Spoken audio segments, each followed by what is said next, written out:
আসসালামু আলাইকুম ওয়া রাহমাতুল্লাহ। প্রিয় শিক্ষার্থী বন্ধুরা, আজকের আলোচ্য বিষয় হবে নবম শ্রেণীর জীবন ও জীবিকা দ্বিতীয় অধ্যায় উদ্যোক্তা হিসেবে যাত্রা। তোমাদের ৩২ পৃষ্ঠা যে ব্যবসায়ের আইডিয়া বাস্তবায়নে বিশেষ কোন অভিজ্ঞতা বা অনুভূতি যা সবার সঙ্গে বিনিময় করতে চাই। অর্থাৎ এখানে বলছে যে আমরা যে ব্যবসাটা এর আগে করছি, যে আমাদের ২১শে ফেব্রুয়ারি আমরা যে স্টল দিছি, সেখান থেকে এই ব্যবসাটা থেকে আমাদের যে আমাদের এক্সপেরিমেন্ট বা অভিজ্ঞতা বা আমাদের অনুভূতি হয়েছে, এই সম্পর্কে মূলত আমাদের যারা সহপাঠী আছে বা ক্লাসমেট আছে, তাদের সাথে আমরা মূলত এটার সঙ্গে মত বিনিময় করতে চাই। তাহলে আমরা উত্তরটা এভাবে সাজিয়ে নিব যে ব্যবসায়ের আইডিয়া বাস্তবায়নে বিশেষ কোনো অভিজ্ঞতা বা অনুভূতি যা আমরা সবার সঙ্গে বিনিময় করতে চাই। বিশ্বের সবচেয়ে লাভজনক ব্যবসা বিশাল পুঁজি বিনিয়োগে প্রতিষ্ঠিত হয়নি। তাদের বেশিরভাগই কেবল একটি ভালো ধারণা এবং প্রচুর পরিশ্রম দিয়ে শুরু করেছিলেন। অল্প পুঁজি বিনিয়োগ আমরা কোন ধরনের ব্যবসা শুরু করতে পারি সে সম্পর্কে আগে আমাদের ভালোভাবে বুঝতে হবে।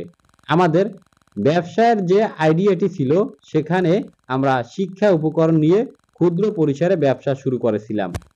আমাদের শিক্ষা প্রতিষ্ঠানের আয়োজিত একটি অনুষ্ঠানের দিনে আমরা আমাদের ব্যবসা পরিচালনা করার জন্য একটি পূর্ণাঙ্গ পরিকল্পনা তৈরি করেছিলাম। আমাদের ব্যবসায়ের আইডিয়া বাস্তবায়নের ক্ষেত্রে আমরা প্রধান লক্ষ্য রেখেছিলাম কোন ধরনের শিক্ষা উপকরণগুলো শিক্ষার্থীদের জন্য আকর্ষণীয় হতে পারে। এর পরিপ্রেক্ষিতে আমরা দলের সবাই একত্রিত হয়ে গল্পের বই, কলম, জ্যামিতি বক্স এই উপকরণগুলো নিয়ে আমাদের ব্যবসা শুরু করেছিলাম। ব্যবসায়ের আইডিয়া বাস্তবায়ন করার জন্য দলের সবাই একত্রিত হয়ে মতামত দিতে হয়েছে এবং প্রত্যেকের মতামতকে সমান গুরুত্ব সহকারে নিয়ে চূড়ান্ত সিদ্ধান্তে পৌঁছাতে হয়েছে।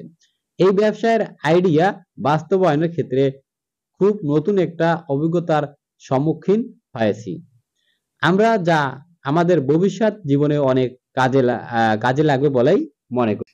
তাহলে প্রিয় শিক্ষার্থীরা, এখান থেকে আমরা একটা বুঝতে পারলাম, যদি আমরা কোনো ব্যবসা শুরু করি, কি পণ্য সম্পর্কে ব্যবসা শুরু করব সেই সম্পর্কে আগে আমরা একত্রিত হয়ে আলোচনা করে নেব এবং ওইখানের মানুষের চাহিদা কি রকমের, ওই চাহিদা অনুযায়ী ব্যবসা শুরু করব। এরপরে এই যে আমরা যে লাইব্রেরি অর্থাৎ ২১শে ফেব্রুয়ারি দিনে আমরা আমাদের একটা স্টল দিয়েছি, এই স্টল থেকে আমাদের যে অভিজ্ঞতা বা অনুভূতি হয়েছে, এগুলো মূলত আমরা আমাদের ভবিষ্যৎ জীবনে প্রয়োগ করতে পারবো।